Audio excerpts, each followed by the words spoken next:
This is the PowerTeacher Pro Creating and Managing Assignments Single Mark Entry Focused tutorial.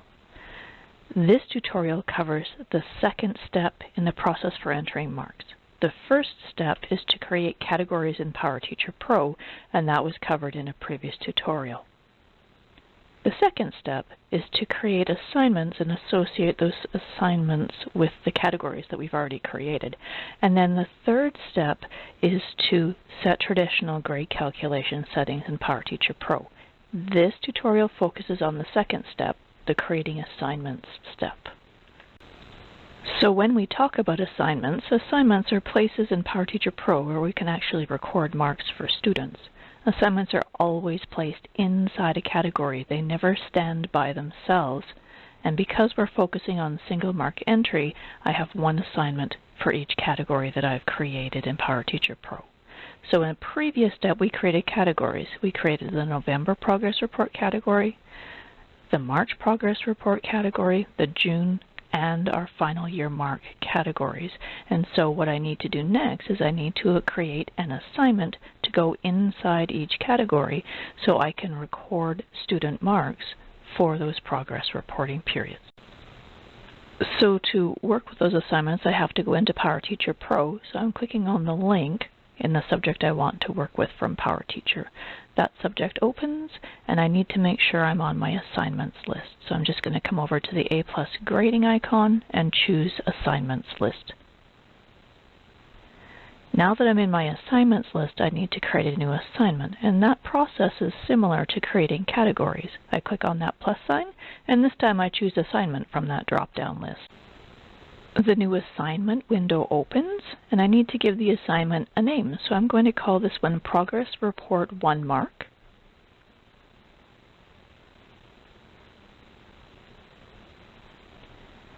And now I need to associate the assignment with a category. Every assignment has to associate with a category. I want this to go with my November report mark, so I'm going to choose that category. The next thing we set is the due date. It's super important that the due date for the assignment falls within the term you want the mark to count for. This is my November progress report mark, so I'm going to set it within my November reporting period. I'm going to set this date for November 29th. The next thing we set is the score type, so I'm going to click on the score type drop-down. What you choose in here depends on your evaluation strategy. I'm recording my marks as letter grades, so I'm going to choose letter from the drop-down. If you prefer to record your marks, say as percentages, and let PowerTeacher Pro calculate the final letter grade for the term, that's fine too. The point setting only has an impact on your mark if you're recording more than one assignment mark to get you to your final grade. Because we are using a single mark entry strategy, this point setting will have no impact on our final mark, and we can just leave it as it is.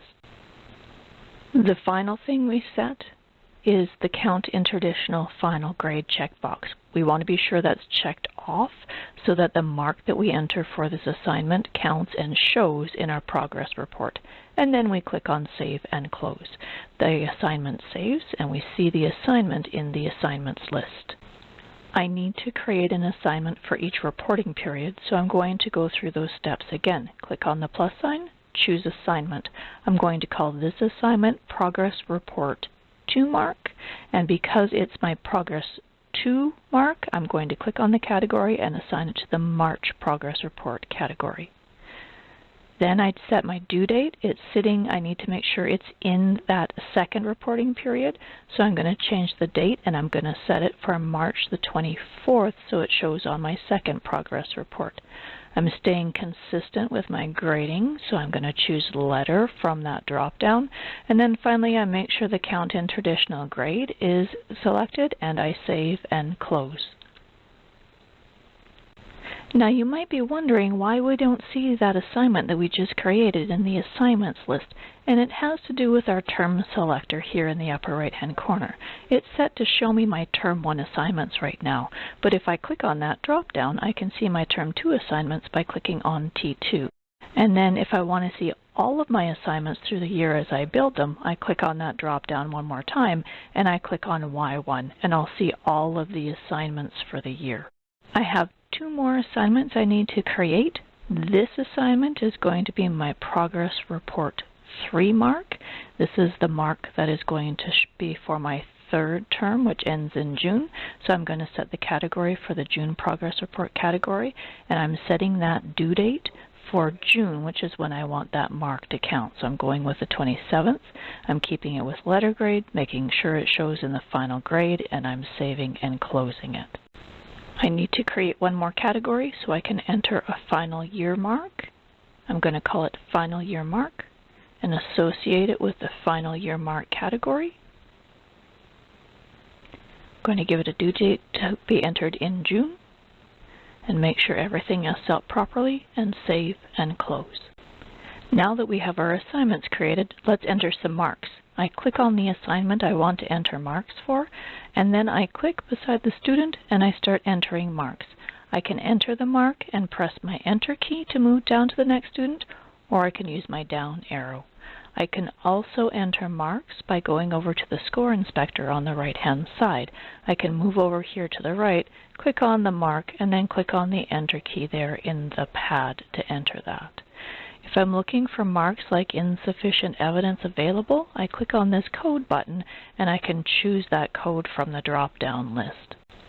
Now, if you want to enter the same mark down a column of students, enter the mark and then come over to the score inspector, click that Fill Down button and then OK, and it'll take it down the column. If you need to adjust a couple of marks, click on the mark, adjust the mark, make those changes as you need to get the rest of the marks the way that they should be. If you've entered a mark using a code like insufficient evidence and you need to change it to an actual mark, you need to do it a specific way. What you'll notice here is if I try and change this insufficient evidence to a B, that stays italicized in purple, which means it's not recording as an actual mark.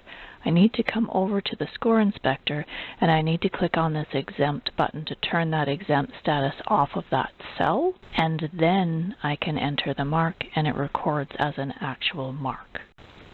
If you want to record a comment for your record keeping to go with the mark, you can choose the mark and click into the comments field and record that comment. You should know though that it doesn't go to the report card, it's just for your records. Once you've got everything entered the way you need to, click on Save Your Scores, and that saves your changes.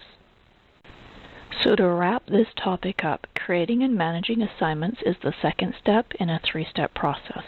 Categories were created in the first step, and then you must create assignments in order to record student marks. Assignments are always associated with the category, and the assignment's due date has to fall within the term you want the mark to count for. For single mark entry, each category has one assignment in it so that we can record students' progress report card marks. You can open the assignment and enter marks.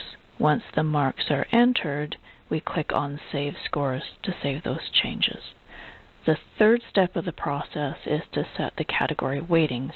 Watch the PowerTeacher Pro Set Traditional Grade Calculation tutorial next. If you're looking for more resources on how to evaluate well using PowerTeacher Pro, check out the Assessment Hub and click on the PowerTeacher Pro tab. The easiest way to find it is to go to Connect and search for Assessment Hub, and it'll be one of the top links to your search.